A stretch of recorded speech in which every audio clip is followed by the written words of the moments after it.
Alright, so I'm going over how to upgrade the Crown of Sorrow, which is the seasonal vendor for Season of the Haunted. Similar to the other seasonal vendors, this is time gated, unless you're watching this later on in the season, which most will be available to earn. But right now, if you're watching this in week 1, you will not be able to get every single Figments of Darkness. Of course, the ones you can get this week, there's about 6 you can get if you decide to grind to these other 2, which will be a little bit difficult as this is based on the rep system for the vendor. The rep system you get from doing the new seasonal activity, the seasonal challenges, open sever chests, picking up petrified Aragors. What else is there? There's high value targets, anything that's a public event between the royal pools and the pleasure gardens. Doing anything in there will also get you rep. So doing that get you progress for the rep here, and you need to get these no matter what. There's no extra to get all 18 upgrades here.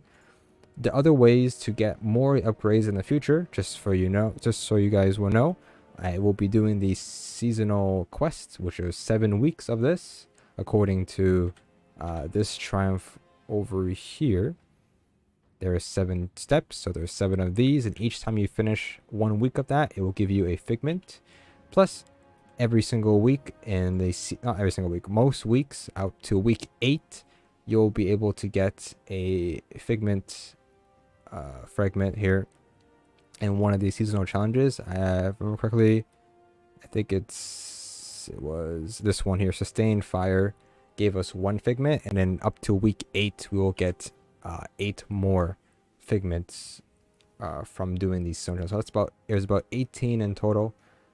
For that. Now another thing we talk about is how to get more dread. Dread is pretty much, the Vestige of Dread is the currency to get for getting extra loot at the end of the containment season, the new seasonal activity. Honestly, there's no point really focusing on it. I've been playing for a bit and I got it maxed, and it's very, very easy to max it out. I wouldn't even worry about it too much. If you're using a lot, or doing activity a lot, then sure. But things you can really do is focus on upgrades that give you more dread. So the ones in the middle here give you a lot more options. So for example, the first one here, picking up petrified Aragor, which is the resources you could pick up in the Leviathan, gives you about 10 more. And then, or we can give more, I'll talk about that later. Or you can get this one, will give you daily bounties, will give you Vestige of Dread. So if you want to see, it's 40 each, which is quite a bit, honestly. And then I don't think repeatables give it. I actually don't know if that's true or not. Let me see. They do. I wouldn't. They don't give any. They don't. So there's that. You can't just farm infinitely. And then we have. Yeah, get more dread by killing enemies on Leviathan. This one's pretty important. This will increase the max capacity of how much you can hold. Right now you can hold 2,500. Maybe it could be 5k. I'm not sure. This one we have is opening chests will give you more dread. And lastly, completing just core activities, strikes, gambit, and crystal will give you some dread as well. It's very common. You shouldn't really focus too much on getting too much dread, but I don't know. It's up to you of what you want to go for. And when it comes to upgrades, you don't if you were to get, because you need to get put down, let's say it's just first row, you were not able to get these upgrades unless you put in 2 already. So once you put 2 in, you're able to actually, if you don't have upgrade here, you still could put it here technically. So there's no prerequisite of putting in upgrades. You can just literally skip the first one if you put 2 in here. So if I put, the next one would be like maybe here, then I can skip this one and go for this one next, pretty much. Now the last way to earn more dread, which is something that's pretty cool, I guess, it is going to be the seasonal armor for this season, which is these here, the Eidolon Pursuant armor set.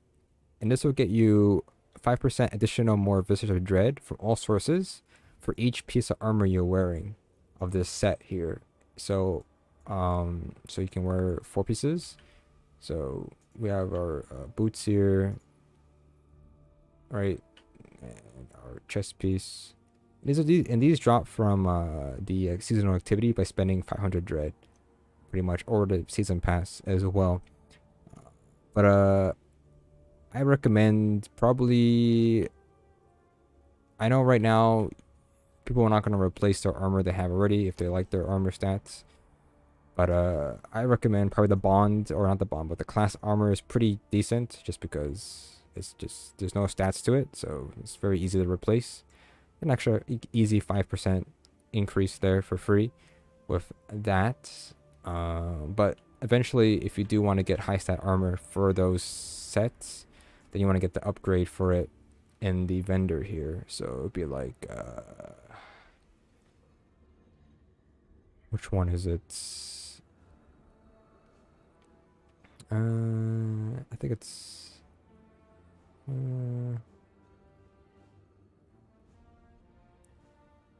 Oh, so it's this one here. I just get every single one. So this one. So yeah, this one, you can get a high stat armor here.